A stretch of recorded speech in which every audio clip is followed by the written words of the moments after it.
אנחנו היום נלמד להכין את שלושת הפרחים האלה, שהם בעצם בדיוק אותה טכניקה, כאשר אני קצת מפתחת אותה מפרח לפרח, ותראו כמה זה מהר וקל, אין צורך בחותכנים.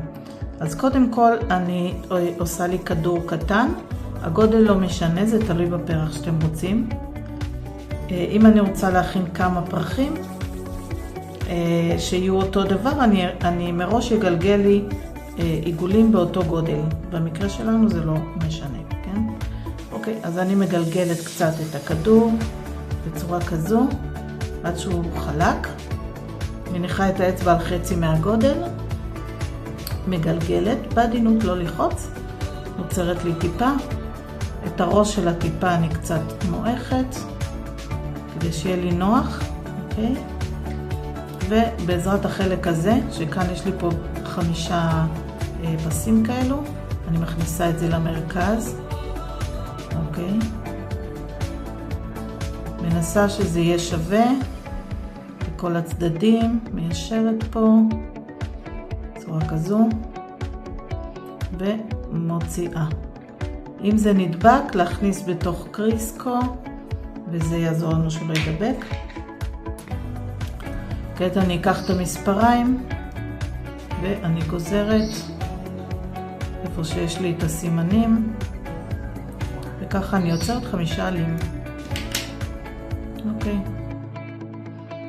האמת שאפשר לשאיר את זה גם ככה, אם רוצים. אם רוצים לתת לזה קצת צורה, אז אני בעדינות מלטפת, לוחצת קצת, עד שזה נדבק, ויוצרת את הצורה שאני רוצה. אפשר לעשות את זה יותר מרובע או יותר שפיצי, לא כל כך משנה.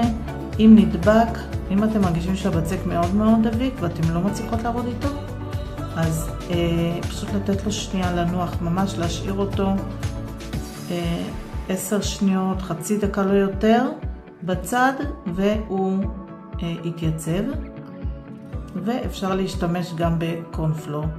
בפרחים אנחנו אוהבים שזה מתייבש לנו מהר, אז אין לנו בעיה להשתמש בקורנפלור. וזה הכל. כאן שמתי חרוז, סוכריה, אכילה.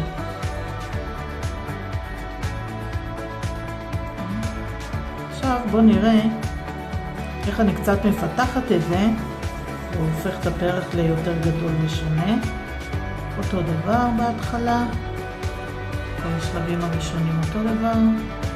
מכניסה, שמה לב שזה ככה בערך באותו גובה, שלא יצא לי עלים בגובה שונה, ושולפת וגוזרת.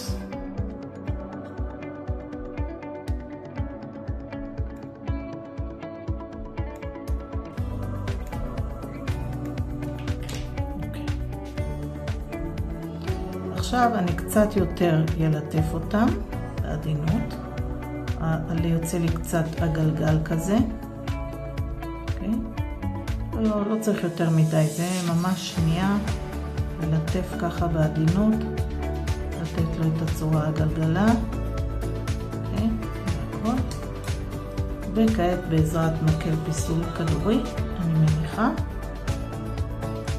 ופשוט הולכת כך. עכשיו שימו לב לא למתוח את העלה. כל השינוי של העלה הוא מעצם התנועה, לא צריך לחץ, אוקיי?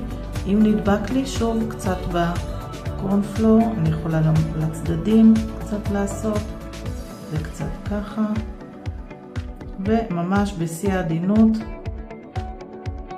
אני כבר יוצרת לי מראה שונה לפרח.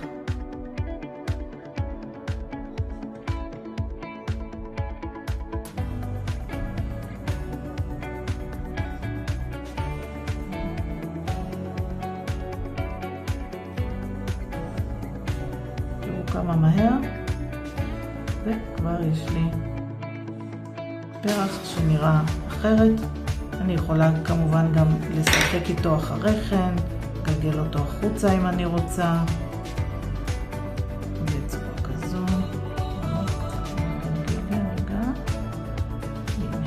ככה, או ללחוץ לפרוץ קצת, לתת לו כבר צורה אחרת, ואנחנו יכולים לשחק עם העלה איך שאנחנו רוצים. יש כאן המון גיוון, תלוי במראה הסופי שאת רוצה, בזמן שיש לך להתעסק עם זה, אבל כמו שאת רואה זה ממש מהר. וגם פה אני יכולה לשים סוכריה, תכף נראה עוד אופציות.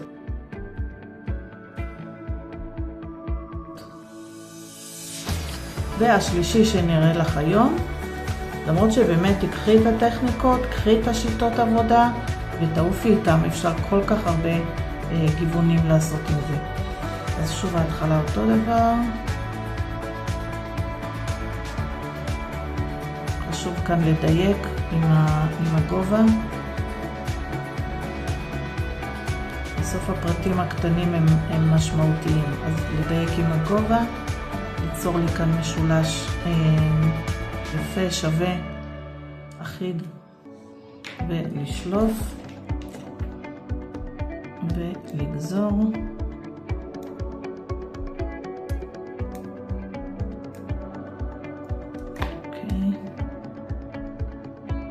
ושוב אני קצת מלטפת אותו בעדינות. בצק זה בצק שאני מכינה, והוא מאוד טרי, אז הוא קצת יותר דביק, אבל קורנפלור תמיד פותר את הבעיה. אפשר גם על כל הפרח ככה לשים קצת קורנפלור.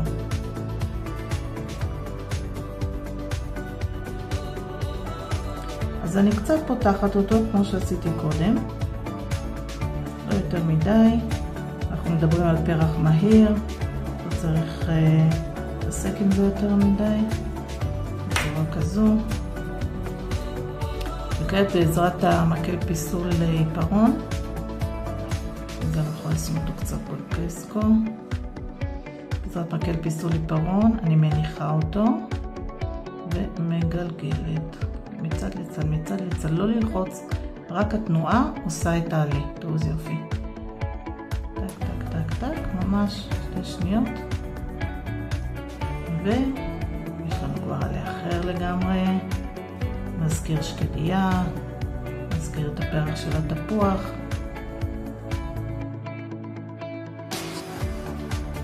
זה הכל, תראו זה יפה. כמובן לזכור שככל שהעלה דק יותר הוא גם שביר יותר. עכשיו בואו נראה מה עוד אפשר לעשות חוץ מהסוכריות. יש לי כאן, קודם כל בואו נתחיל ממקל פיסול מחוץ זירה, חוץ זירה רגיל, גודל 26 או 24.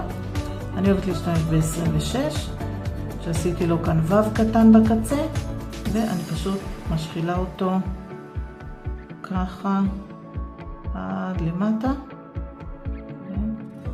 ופה קצת מגלגלת, ויש לי פרח על חוץ, ואם אני ארצה לחבר כמה פרחים לזר, אז אני פשוט אחבר אותם ביחד בעזרת החוץ זירה, וזה הכל, ויש לי פרח כזה. גם פה אני יכולה לשים עיגול קטן של בצק סוכר, למשל לשים טיפונת מים וחתיכה קטנה של בצק סוכר מעל, שיכול להיות גם בצבע אחר כמובן, מה שאתם בוחרות, כדי לסגור את המראה שלא יראו את החוץ זירה, או לשים סוכריה כמו ששמתי פה. ואני רוצה להראות לכם עוד אופציה, זה חרוז לא אכיל, יש לו חור, השחלתי בו, איך זה נקרא, חוט מתכת כזה, אוקיי? זה פשוט בחנויות יצירה, יש לכם מגוון מאוד מאוד גדול, ואני משחילה אותו פה בפנים, ותראו כמה שזה יפה.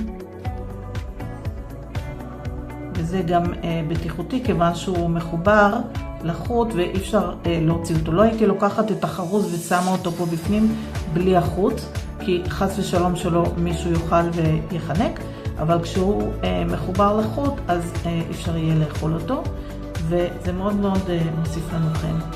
וגם האופציה לשלב כמה פרחים ביחד או כזר או על ענף. תנסו ותענו.